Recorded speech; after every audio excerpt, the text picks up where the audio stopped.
Right now we have the package which is sitting on the floor of the Senate, and we have a package of bills in the House.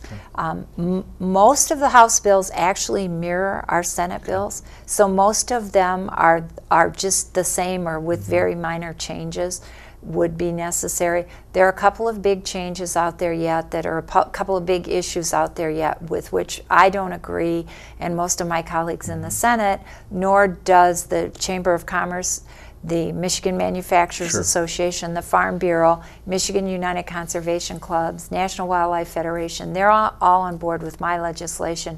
They disagree, as I do, with a couple of things in the House package. We're trying to bring people together to start figuring out how to get some compromise if there is any to be had there. Excuse me, so we can move these bills going forward. We think it's really important to get them done fairly soon. Michigan has been a leader in the compact. In the writing of it, we've had 3 governors who've been part of the negotiations and helped write it. And the people of Michigan want to see the compact adopted, and they want to see the water withdrawal assessment tool. And what the water withdrawal assessment tool does going forward is it gives us, first of all, the laws that have to be written to follow the compact are then part of it.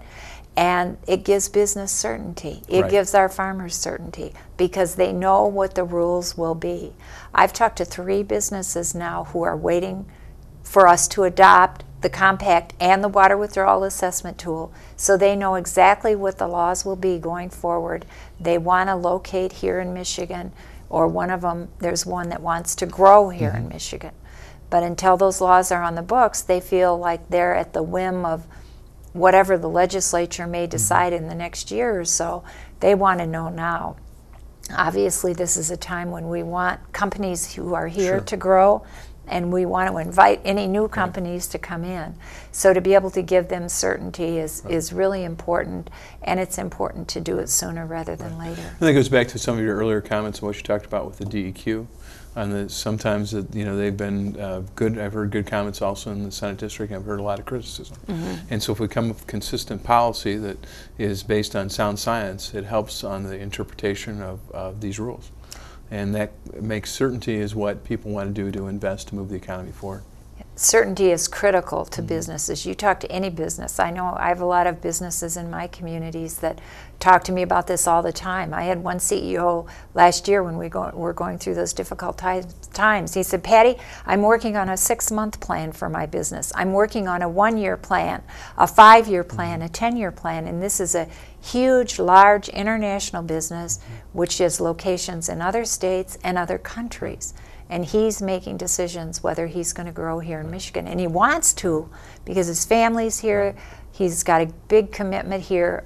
His headquarters are here. But they need to know what they can do going forward. And they need to be able to incorporate our water withdrawal assessment tool into their 6-month plan, their 1-year plan, their 5-year plan, to know if and how they can grow. The Natural Resources Commission committee that you chair, what other projects are you working on just as we kind of get into the last minutes of our show? Well, this has consumed a lot of our time, needless to say, actually the last couple of years for sure. But I can say one thing, the members of the Natural Resources Committee in the Senate, and I'm sure those in the House, are very up to speed on these bills. They understand them, they understand the complicated parts of them, and they're ready to talk about them and answer any questions. One of the issues that we've been looking at working on soon is recycling, and actually we've had a couple of presentations on recycling the last couple of weeks. We hope to be able to expand recycling opportunities in our state. Actually, Jason, we're the Great Lakes state. We, again, if we can expand recycling and make sure we reuse and complete that circle, it helps people. We've had a lot of businesses in who've talked about how they've cut their costs of operation by expanding their recycling. And we want to help them do that, and we want to help consumers recycle better. We don't have a good rate of recycling in this state, and we should have the highest rate of all the states. You know, when you take a look at the traditions that have been put in place back under the Milliken administration with the bottle bill, and I know that if you talk to recyclers, that's had a challenge because it has taken some of the profits out of the system, because we know aluminum is one of the more profitable components in the recycling stream. But we have had, you know, set the sort of the mantra to get things going on recycling, and so we have to take it to the next level. Right. Well, Patty, I really appreciate your time today. This has been enlightening. Now, on the updates on the bills, have they been introduced?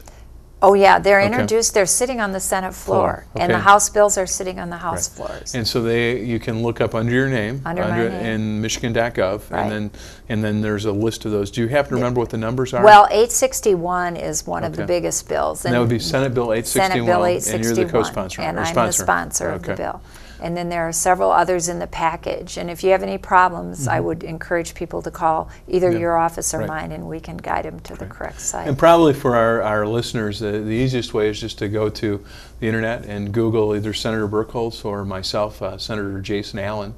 And if you have input that you'd like to get to us, you can send it care of the State Capitol in Lansing, Michigan, or you can send us an email. This concludes another week in the, another month in the Northern Michigan Update. We ask you folks to be careful as we come into the Ides of March. We still have some wintry weather up north, but we're looking forward to some great mushroom hunting and a wonderful spring. Patty, thank you. Thank you, Jason. Have a great day, everybody.